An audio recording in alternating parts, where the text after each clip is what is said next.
primary causes of conflict in households. There's a lot of right answers, but there's one particular one that they've found. Obviously, we could talk about other things. We could talk about money as a concern.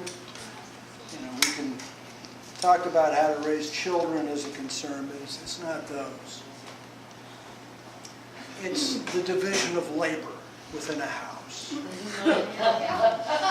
Can cause conflict. Who does what? Or the lack thereof. How, who in your house says that I have the gift of washing dishes? That's my gift, and I'll just do it till Jesus comes, I have the gift of toilet cleaning. And it's the division of labor that makes a house run. That causes conflict. What's your job? What are other people's job? What are you supposed to do? And what is other people supposed to do? And if everybody in the household cooperates, a household runs well. But if it somehow falls on one person because nobody seems to want to chip in, or there hasn't been a meeting of the minds, it becomes the person who happens to be doing it a lot can get an attitude. I've seen that before. We used to say in our house when the kids were small, there's no suckers in this house.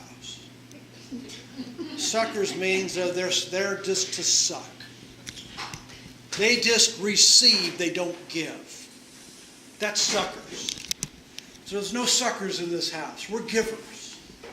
We all are a part of the family. We all make messes. We all clean them up. That's just the way it is. There's no suckers in this house. Amen. I don't know if it's that effective, but it. Sanctification. One of those words that, depending on which translation, I know it's in the King James. That's a sophomore in college reading level. Sanctification. Spiritual growth. Is sanctification, spiritual growth, your job, or is it God's job? Your personal growth, your spiritual growth. Who is responsible for that? Before we get into that, what is it? What is sanctification? There's the Greek word there for you Greek scholars.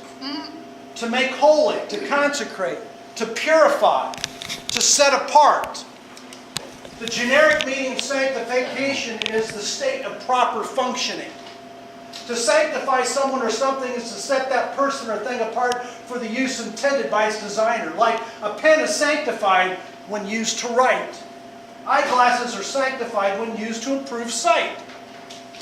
And the theological things are sanctified when they are used for the purpose God intended. A human being is sanctified when he or she lives according to God's design and plan.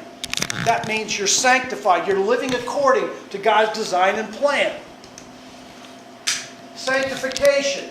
This is a part of salvation. Justification. We have been saved from the penalty of sin. When we invited Jesus Christ to come into our life, we are saved from the penalty of sin. We don't have to die and live in hell in the lake of fire forever. We are saved from the penalty of sin. Glorification, someday we'll be saved from the very presence of sin. Sanctification is what happens when we're on this earth. We are being saved from the power of sin. That's sanctification. That the power of sin does not have rule over our lives. So this is a deep theological term that has to do with our everyday living.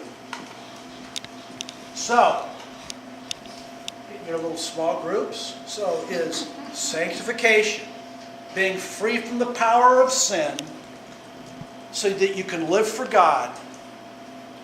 Is that your job? Or is that God's job? How does this work? Let's talk about it.